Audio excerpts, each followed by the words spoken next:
You're listening to BizQuik. This is where Julie and Corey provide quick and useful information to small business owners.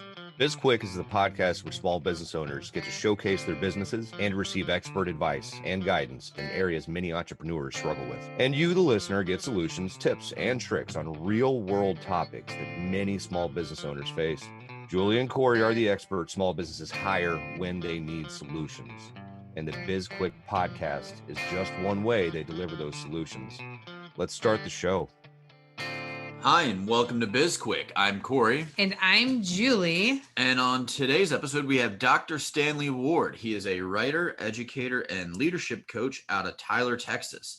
We're going to talk to him about burnout, being versus worn out, and possibly growing an audience. Who knows? We're going to jump into a lot of stuff with him.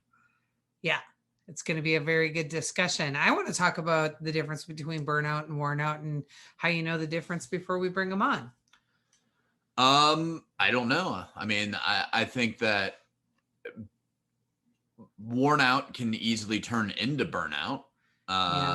There's, burnout definitely has like the more finite connotation to it versus worn out. Like, if you're spend all day like running errands and dealing with this and that and whatnot, like you can get worn out, but like, you're not burned out on life. That's just you're tired. You need to go lay down or something, right? Yeah, worn out is take a nap. Yeah. Take a day off. Burned out is find a new job.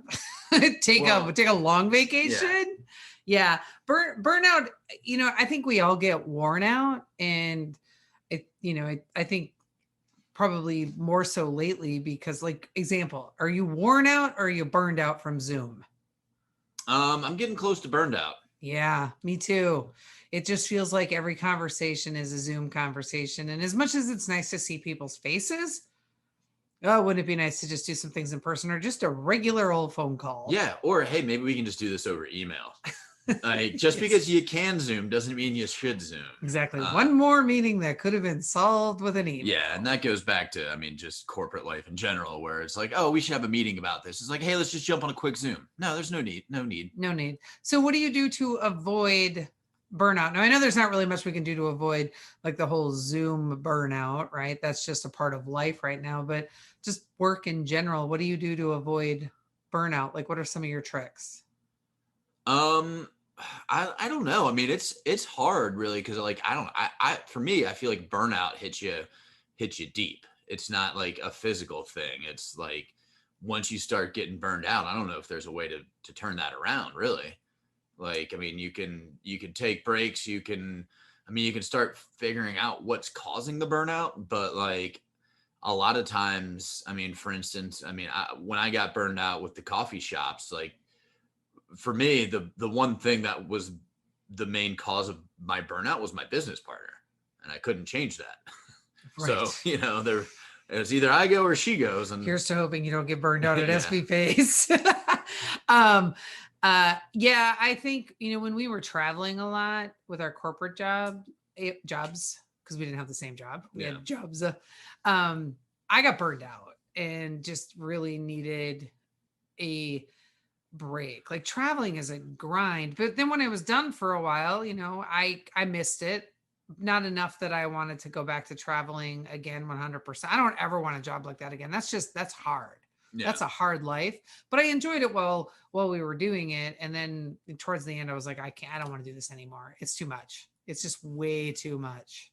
Yeah. And I guess that's a good indicator there. Cause I was the same way. Like, I wasn't traveling as much as you, but the first couple of months after I was done traveling, and this is right at the beginning of 2020. So I was in between contracts and trying to figure out what to do. And then the pandemic started, and I was like, oh, this is kind of nice. I'm going to have a couple months at home. I'm not going to go anywhere. And then probably about like mid-April, I was like, I feel like I need to be on a plane.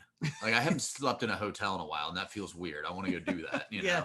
Well, remember too, when you were working up in Philly, right? When I was still living up in Philly, and you were driving up every week. Yeah.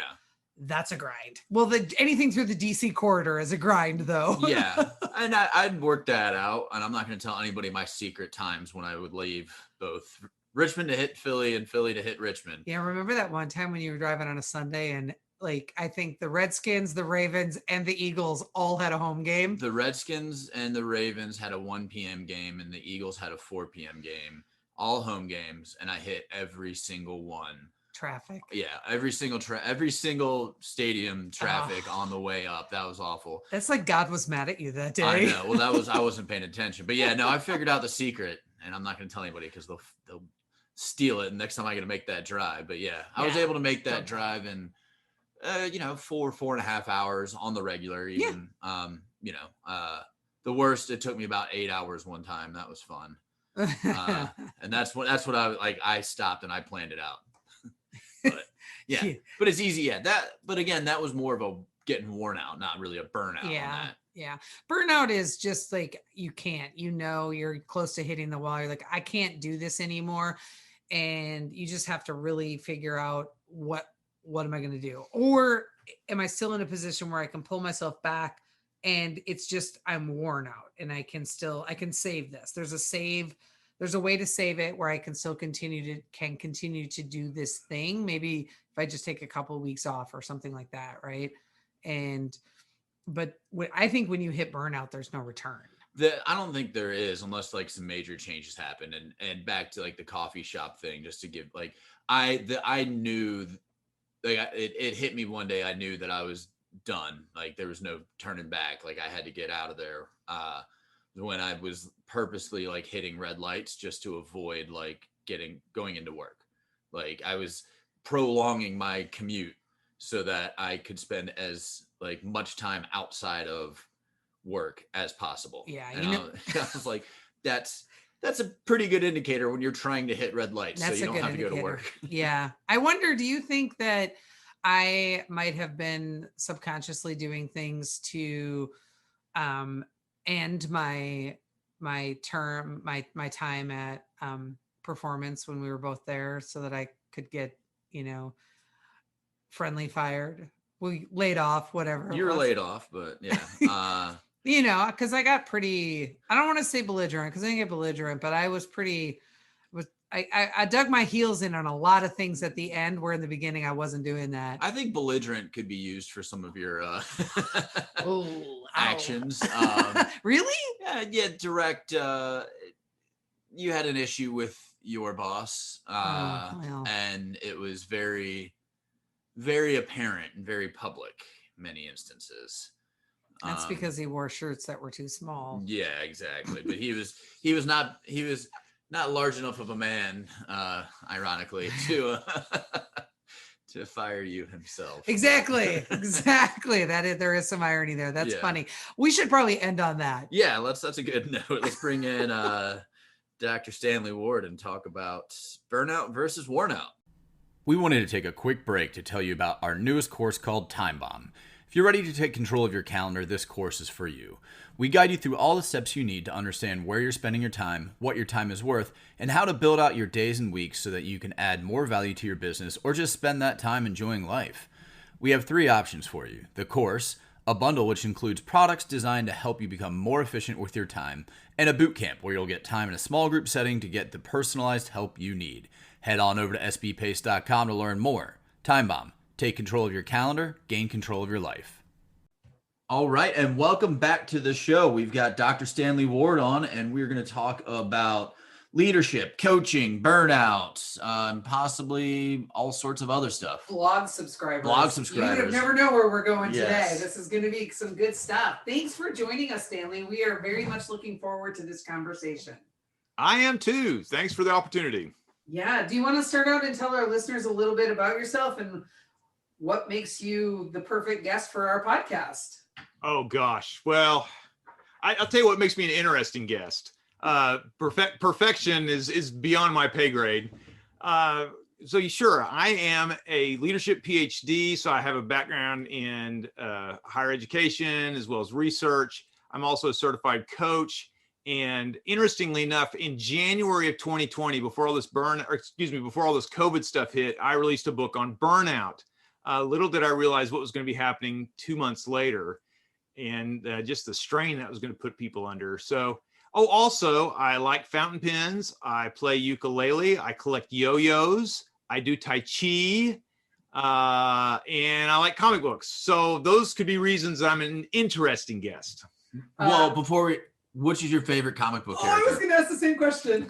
Oh, well, okay. So, for all your listeners, they can see this. So I have the Popco or the Funko Pop Captain America on my shelf because he's just a stand-up gentleman who can kick butt and take names. And that's what I want to be in the world, man. I want to be a class act, treat people with respect, but when I need to, roll up my sleeves and kick some butt when I need to. So he's one of my favorites.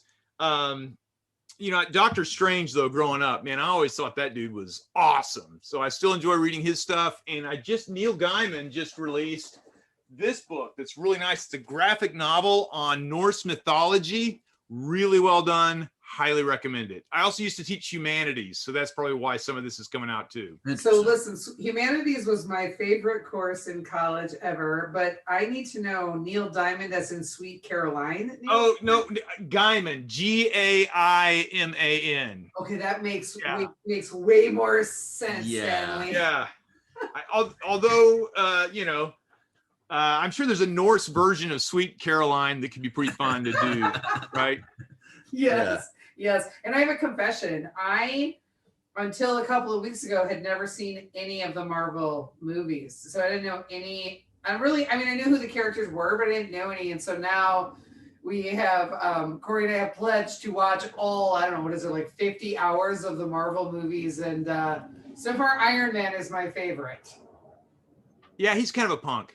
But, it's okay to be a late bloomer. It's okay to be a late bloomer. Welcome to comic books. They are a lot of fun. And what's so great about fantasy literature, science fiction literature, and yes, even coaching, and we can make this segue if you're ready, but is the fact that it allows us to explore what it means to be human from a different lens, right? Great science fiction takes almost a fantasy-like setting and then asks the questions about what it really means to be human. And that's what makes great science fiction or great fantasy literature so fun. Yeah, definitely. So good segue, Captain America, he's a leader. We're talking about leadership. And we kind of talked about this right before right before we started this recording, is that we've had some bad experiences with coaches. And you agree that the word coach is, let's just call it overused these days. So don't go read any of our recent blogs. But so tell us a little bit about your coaching style, why you're qualified to be a coach, anything like that. I'm happy to do that. I am curious. Give me 3 reasons why you've had, or 3 examples of bad experiences with coaching. I'll go first. All right. Okay. So we hired a coach to help us fairly early on in our business because this is literally day 368 for us, right? So where our 1-year anniversary of our business was on March 27th. So all right, congratulations, paper anniversary. Hope you got a nice little something, little piece of paper there. Okay. Yeah. So we hired a coach to help us with directionally with some business development and just some areas we were struggling with fairly early on, and filled out a lot of paperwork for him to help him know us better. And we signed on for, I think, like a 3 or a 4 month stint with him. Yeah. And the first call that he did, he did like half of a call. He did a half hour with me and then a half hour with Corey and then a half hour with us together. And in my call, we talked about feelings the entire time. How do you feel about this? How would you feel if this happened? What does this make you feel like? And then I finished with him and I thought, God, have fun with Corey talking about feelings, right?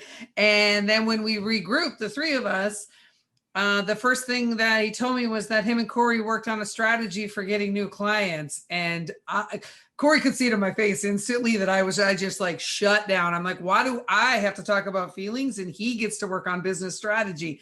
I was really frustrated. And Corey and him did not really connect very well.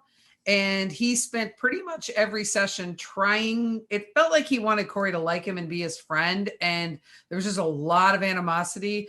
And when we decided to end the relationship, it was like the worst breakup in the world. It should have been a 15-minute conversation. It went on for what, like an hour and a half? It was over an hour, and he blamed us the entire time for why the relationship didn't work out with him. And the one thing that I remember very well that he said to us was, we were like 6 or 7 sessions in, and he said, well, every session we've had so far has just been me getting to know you guys. And I'm like, why are we paying you thousands of dollars to get to know us? Like, that's just crap in my book. Yeah. So that's pretty much all 3 reasons there in one story. Yeah. And so I have a lot of thoughts there. And one is, yes, I do. And I don't want to disparage the coaching industry by any means. I do feel like we're in a season where it's kind of the Wild West, where anyone can claim the title coach. I mean, I do think about the Wild West, Doc so-and-so selling snake oil, right? That, it seems to me that if a person's looking for a coach, and as I explain this, I'll say this is part of how I'm approaching coaching, right? That might make me a little different than your experience or what others are experiencing. One is, hopefully a coach can help you get clear on what the real problem is, right? And how to take action on it. There is a difference between coaching and mentoring. I think sometimes people want someone who's going to give them the 5 steps to achieve X, Y, and Z. And if that's what you want, you need to let the coach know up front, because the coaching process really is about creating a partnership. I'm coming from the International Coaching Federation background. I've got their certification, where coaching really is a partnership. It's not therapy. It's not consulting. I describe it in a couple of ways. One is helping people untie their own knots. So what's the knot? What's keeping you up at night? And that's where the feeling thing could be. If you've got a lot of fear around launching the business, and that fear is going to keep you from taking the action you need to take, well, let's untie that knot so you can go take the action, right? I think good coaching always focuses on deepening the learning and forwarding the action. So there's always new insights and new actions that come out of every session. And if that's not happening, then it's time to back up and say, okay, what are we doing? Yeah. And I think that one of the things that really bothered me about the entire scenario with that coach was that we didn't need a coach at that time. We needed something more. We needed more of a hands-on person. We needed somebody to focus strictly on a particular area where we were struggling. We didn't need a coach, and he should have recognized that. I knew it. But that aside, it's like, I don't think that we needed, at that moment, we didn't need a coach. We needed experts in certain fields. And if he had, he should have been able to recognize it and been like, look, I'm not the solution you need right now. But I also think that, in 2020, everybody was kind of so desperate for revenue, they're just taking on everything. And who knows? Maybe that's just how he works. But I think that's another good, the coach has his interview packet or her interview packet. I think part of your interview packet as a client is to say, okay, what's your expertise in this area? What are the typical ways that you resolve this problem? That kind of thing. It's fine to interview your coach before they interview you. And I would encourage your listeners to do that. Yeah, agreed. So what are your thoughts on life coaches? I think there's a legitimate and helpful thing. Again, helping people untie their own knots. A coach is not going to, a true coach, okay, not a consultant. Consultant comes in with the answer to your problems and says, go do this, write me the check, right? True coaches are more of a longer term partnership. And I describe it as it's like riding a 2-person bike. You have the handlebars, you decide where to go. The coach is in the back seat, pedaling really hard to add more power. And because they're in a different seat, they can see things differently. They can add perspective to help you see some things you're not seeing. It's good. So essentially, you could have gotten there on your own, but the coach is going to help you get there faster. It's going to help you avoid maybe some obvious errors that you're just not seeing because of where you're sitting, and some things of that nature. Yeah, I like that. I like that analogy. It's good. And there's some accountability that coaching can provide. I'm building an online course right now. I'm working with a coach for 2 reasons. One is I'm kind of like, did you ever see a Big League Chew in the store in the like 70s and 80s? It's bubble gum, right? And have the baseball batter on the front, big guy with the big, yeah, I call that guy Big League Jimmy, right? So I have this Big League Jimmy inside of me, and I just like swing for the fences every time if I'm not careful. Well, guess what? I wrote a book on burnout because I'm prone to it, because of Big League Jimmy. So I needed a coach, one, who would help pace me so I didn't kill myself in the process of building an online course. And then two, I needed an online coach for some accountability to make sure I actually recorded my 3 to 5 videos a week, because I'm looking for every excuse in the book not to do that because I don't enjoy doing it. Sure. So let's jump into burnout then. Okay. When it comes to, we talk about a lot of small business owners, they spend, 14 hours a day, 18 hours a day working in their business 7 days a week. They don't take time off, et cetera, et cetera.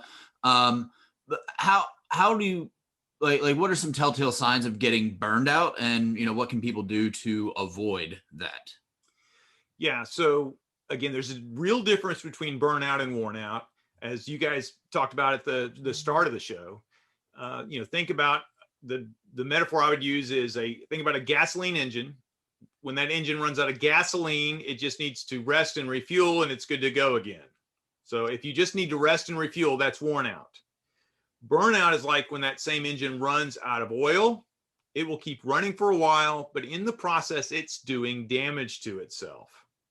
So one, the minute you wake up going, wow, I'm kind of hurting myself the way I'm running my business right now, that needs to be a major red flag. Okay. From the scientific literature on burnout, there's 3 dimensions to it. Okay. Emotional, I'm going to give you some kind of technical terms and then we'll break it down. So there's emotional exhaustion, depersonalization, and a lack of accomplishment. So let me break that down. Emotional exhaustion. So when you wake up morning after morning after morning thinking, I don't have the resources to get through today, you're facing very real emotional exhaustion.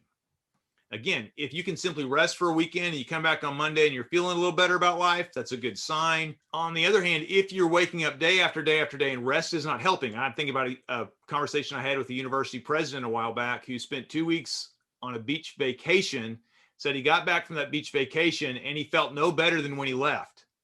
Okay, that's a serious sign of emotional exhaustion, right? And more to it. So let's get to the next piece, depersonalization. Think of it as a disconnect from people, disconnect from purpose. If you're going through the day just feeling like a robot and numb or cynical, those are examples of that depersonalization. And it makes sense that emotional exhaustion often is a predictor for the other, right? If you're just worn out, you don't have energy to deal with people. Now, what's interesting about this same college president is when he came back from his vacation, he talks about picking up a pet project of his when he came back to his office. And he actually found that energized him better than his vacation. Why? Because he reconnected to purpose. Okay. Also on this thing about disconnect, we were talking about this, the humanities and stories and all this good stuff. The basic difference between a comic story and a tragic story is not that one is happy and the other sad. The basic difference is a comic story ends in community, a tragic story ends in isolation.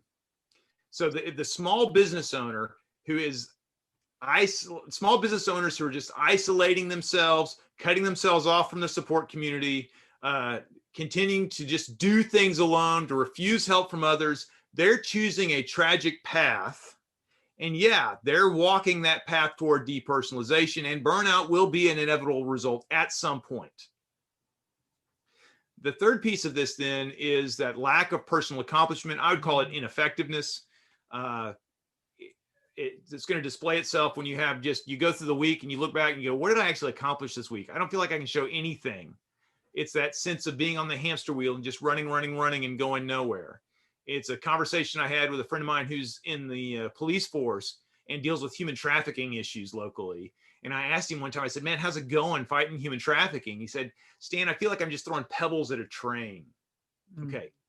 That's that creeping sense of ineffectiveness. What we know from the research is ineffectiveness is not as big a threat as the other two, but it is still a threat. And certainly when all three come together, that's when you're really suffering the sort of lowest points of burnout.